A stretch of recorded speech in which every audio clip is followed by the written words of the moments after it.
Tippy time, my damies, Top Cat here, and welcome back to the channel. Today we are back on our Arc 3.0 Warlock, and we will be focusing on the Arc Super, the Kamehameha. Now this super is extremely strong, made stronger this season. It now does some mad boss deeps, and is currently the third highest DPS a super can do in the game.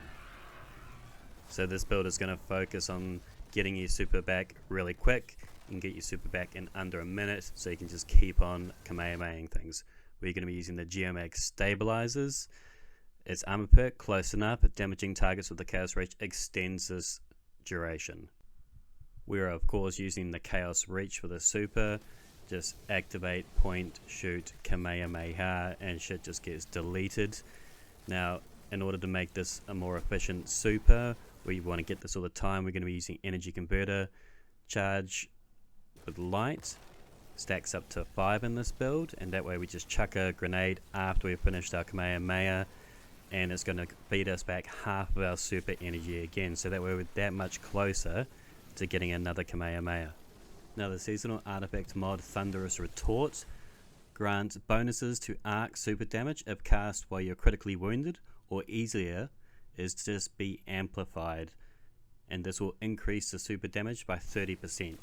So at base, the Chaos Reach is going to do 210 damage to 11. Then you add the Geomags, so you get twice as much damage. You're going to be doing up around 420. And then you add this artifact mod, and your Chaos Reach is going to be doing 660,000.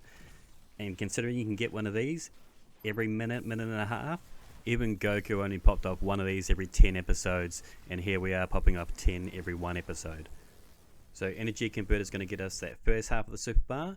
Then I have 3 weapons that's going to help push that further. One of them is the Wish Ender, Queen's Wrath. While aiming down sights, a fully drawn bow. You can see behind walls, highlighted targets. This also now has anti-barrier rounds as well. This allows you to shoot clear through Scorn shields, Hype Knight shields, Cabal shields, and Vex Hydra shields. So very practical weapon. Now, I'm not sure if you guys know this, but the way you get super energy now is by applying damage. It's more efficient than your actual super bar. So you see here I'm just laying damage into this guy, and just watch the super bar just bump up. So just simply by landing shots and doing damage, my super bar is just rising all the time. So very good practical way, especially when it comes to in-game content, of getting your super energy there. So I got half a super bar in about 40 seconds, so very, very good. Then it's also great against champions as well. So this is, again, I'm in the story mode, and I'm, I think, like 15-20 light under, and so it's just bumping my super bar up just by laying damage into this champion here. So practical as F, and a fully drawn bow will break that shield in one shot. Now of course we're going to be using a healing rift. I always tend to. It's my favorite option over an empowering rift. We are going to be running arc souls, so whenever we pop our healing rift, we're going to get a little arc buddy above us. You know, he's great. We have him for a while, but if you just go back to your healing rift as well, he's going to reinstate your timer as it would. Also, whenever you get amplified, he's going to get supercharged, so he'll be even more deadly, and I find this really good when you want to get aggressive with him. But he's pretty much just a free way to finish off most of your kills.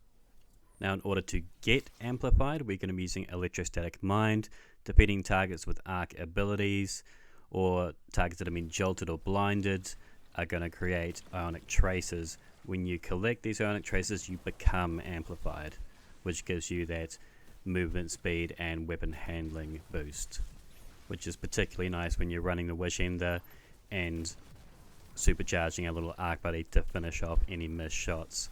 I mean, and you can see how many ionic traces we're actually getting. They're just feeding us all this extra ability energy on top of the perks we get from it as well. For our Warlock, I would recommend the Pulse Grenade. I find this the most consistent grenade in the Warlock's arsenal, but really dealer's choice. If you favor another one, completely up to you. We pair with this the Spark of Shock. So now our arc grenades are also going to jolt targets, and Spark of Ions, defeating jolted targets is going to create additional ionic traces for us. So Jolt is king. Now you can use whatever melee you want. I prefer chain lightning. We're always amplified, so the melee spread goes out a lot further and just zaps everything around you. Very lovely. Now for our third measure of getting super energy, we're going to be using the Forbearance Grenade Launcher. I run mine with Genesis and Chain Reaction.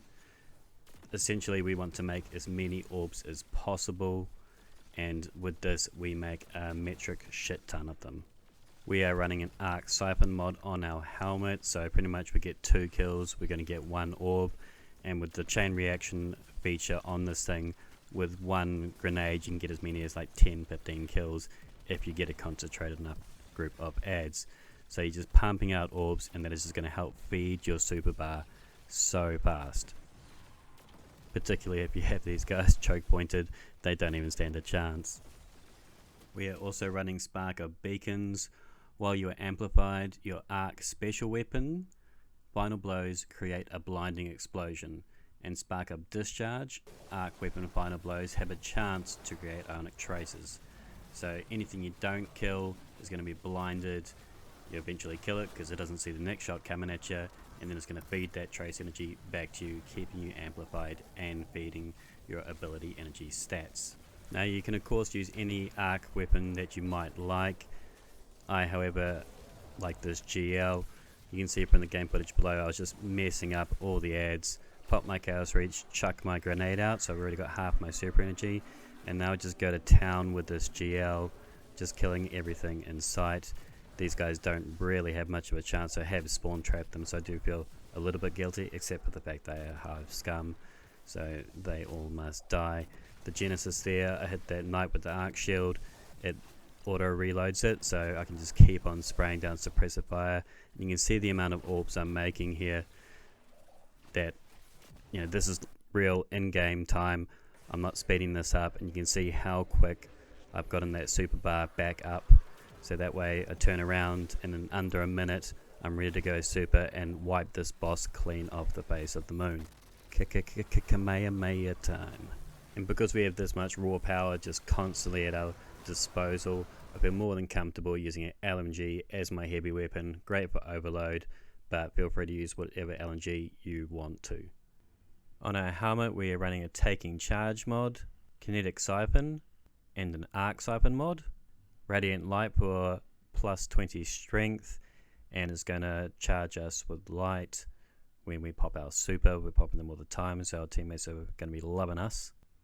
Overload rounds on our LMG of choice, and momentum transfer whenever we cause damage with a grenade. This will reduce our melee cooldown. Supercharge is going to give us an additional 2 stacks of charge with light. Thermoshock plating will reduce incoming solar and arc damage, and LMG reserves. Energy converter to get us that half super energy when we chuck our grenade. Absolution for extra ability energy. We're always running over orbs with this build. And a machine gun scav. Charged up to get that from charged with light 4 to 5 to get that half super. Thunderous retort for the bonus 30%. And I got space for an amped up, not necessary, but it's just going to help us keep amplified for longer. In summation, my damies, we now have the highest DPSing Warlock super available to us this season. We can use it pretty much every minute. We have the Wish Ender, which is great for endgame and just good DPS in order to push up that second half of the super bar. Same again with our Forbearance, that thing just makes orbs like it's nobody's business. And then I'm even running Thresh on an LMG, which is doing the same again, so you just always have uptime with this extremely devastating Kamehameha. But that is the build for today. Like if you liked, sub if you're new and you liked, comment down below if you've got any questions or suggestions, and until next time, tippy tie my damies, what a tie. Bottom of everything, he's the most tip-top.